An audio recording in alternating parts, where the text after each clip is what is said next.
Kia ora James, Walter, e te whare, whānui tonu, tēnā koutou, ko maunga tere tēnei e mihi ana ki a tātou. Thanks for bringing this kaupapa to town and for bringing everyone together to share. As mentioned, my name's Te Marino. I'm currently the Director of Māori Development at Ara, one of our local 16 polytechnical institutes of New Zealand. And yes, no presentation, I'm wearing it on my hat, on my head, talking about integrating values, lessons learned from recent histories.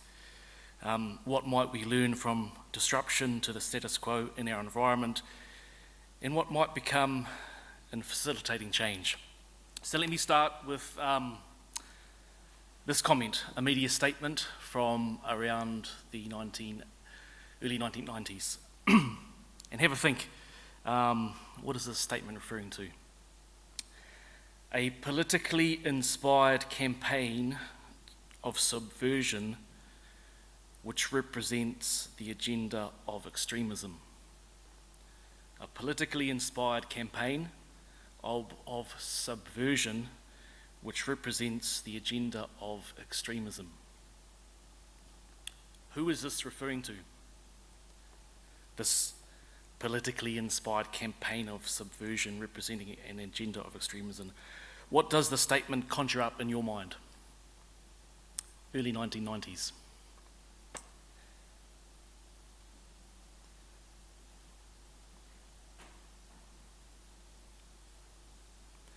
Is this a fair statement of disruption? Is this how we would like to be labelled in our efforts to disrupt?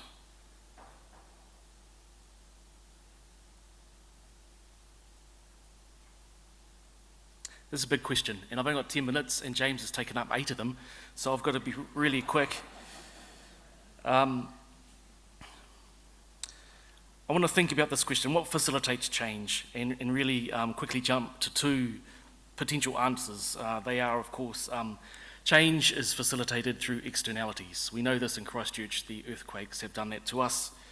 For those of us who love diving for power and other things in our foreshore and seabed, change came through legislation in 2004, the Foreshore and Seabed Act, changed things for Māori overnight without consultation. Change comes through externalities. Change also comes through, I think James referred to this, intent. When we have intent and we have knowledge, potentially new knowledge, but you know, nothing's new under the sun, and a lot of new knowledge is actually old knowledge. Indigenous knowledge about medicinal properties of plants, for example, has been instrumental in generating billions and billions of dollars for pharmaceutical companies. So, intent and knowledge. And what do we know about the process of learning? Kanaka Māori, natives in Hawaii, they tell us, makahana ka ike, in the doing comes the learning. When we do things, we learn on the job. Tangata Māori, us, Māori New Zealanders, we say, titiro whakamuri, kia anga whakamua. Let us turn to the past and walk backwards into the future. We can learn from those who have come before us. So with that in mind, I want to tell you a story. I want to tell you a story about one of our aunties here, Ngai Tahu aunties, from over the hill at a beautiful place called Kokorarata, Port Levy. And you may have heard of this woman, Iri Ramsden. Can you put your hands up if you've heard of Iri Ramsden, just so I can get a sense of... So probably less than 5%, I'd say, of the crowd has heard of Iri Ramsden is a key part of our nation's legacy. Iri Ramsden in 1985 began a conversation in the health education sector around Māori health and the apparent inability of the health system in New Zealand to respond to the needs of Māori communities in terms of their health. And 5 years later, in 1990,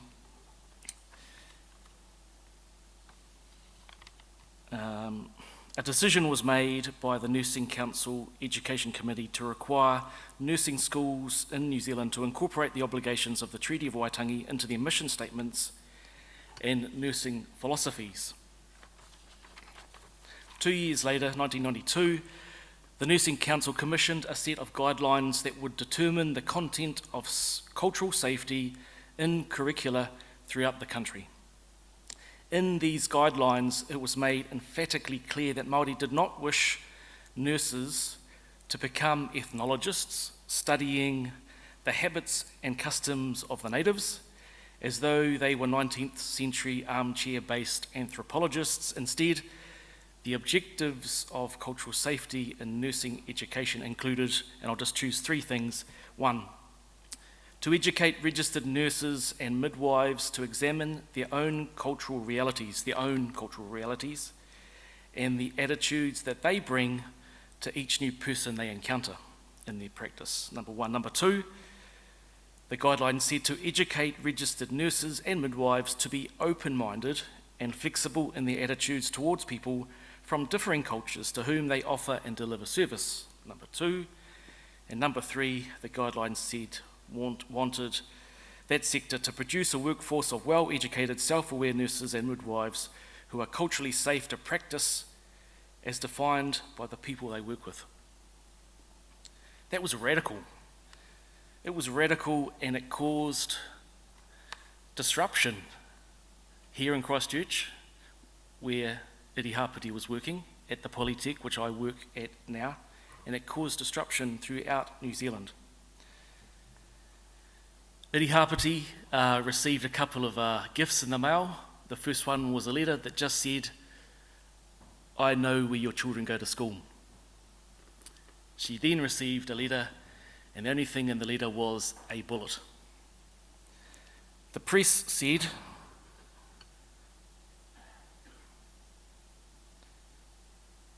in an article entitled "An Instrument of Tyranny," which focused on the absurdities that can result from political correctness and attempts at what is sometimes called social engineering. Political correctness has become an instrument of tyranny characterised by bullying, moral blackmail, and the stifling of argument. This is the response from our society to Iri Hapiti and her wish for a sector to understand native culture of New Zealand and respond to it. Tyranny.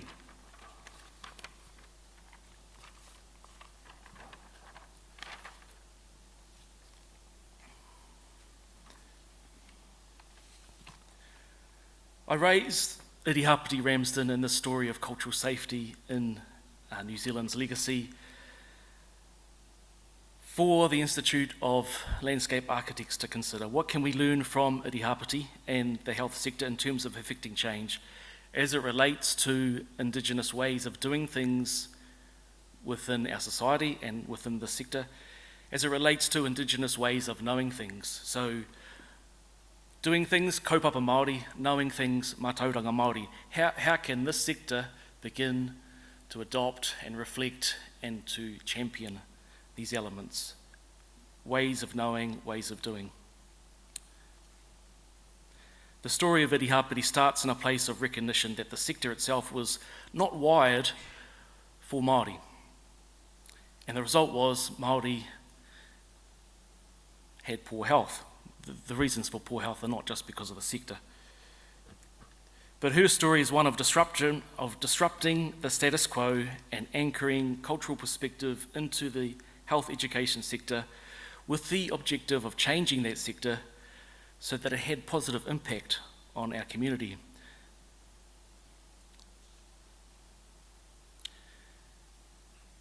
The bullet in the mail, the leader letting her know that somebody out there knew where her kids went to school, the media statements, she weathered that. The sector weathered that, and the sector has grown. And today, this term cultural safety has grown. You know, we now hear of cultural capabilities. We hear of cultural competence and confidence. And a new term that's come across my radar that I love is cultural intelligence. You know, we have emotional intelligence is increasingly really, really important in education, and slowly but surely cultural intelligence will get there too. So our language has changed, the health sector has changed. We now see this idea of infusing cultural intelligence into a number of different fields. the police, local government, and as far as the design sector. And Christchurch, as well as other parts of our country, are reflections of that, and we've seen today as well in America, this infusion of culture into what we see. And we have to tackle that and champion that. But I want to challenge us, and I think my 10 minutes is up, by saying that I think we're doing okay in the new space, in the green built space, when we have a blank canvas and we can call on a kiri whaitiri or whoever and come in and we can co-design and create. But I think where we need to go is back into those places that Walter talked about that still exist in plain sight, and think about the brown spaces, those built spaces, and have a think about all these places you know of. Where are our wastewater treatment plants? Where are they? Well, the one locally here is on a traditional fishing reserve, right on the reserve set aside by this government for my people to fish. We don't fish there because there's a wastewater treatment plant there. There's one in North Canterbury on my river servicing Rangiora where our people fish. So these places are probably in plain sight. We may be aware of them. I would suggest we're probably not aware of them. Wastewater treatment plants and dumps. So I challenge you, I'm going to finish here by challenging you to open your mind, as the sector did in the health forum. Look deeply at our landscape. Find those places that are in plain sight, those brown spaces that we can start to think as a collective, as a sector, how do we help redesign our future so that those places can function as nature probably intends them to function best. My presentation hasn't been on a screen, it's been on my hat. I want to conclude with just a reference to Mauna Kea in Hawaii, a mountaintop, the tallest mountain peak for Hawaiians, that has a landscape for scientists that's seen as a place to look at the heavens, and for native people of Hawaii that's seen as their most sacred mountain.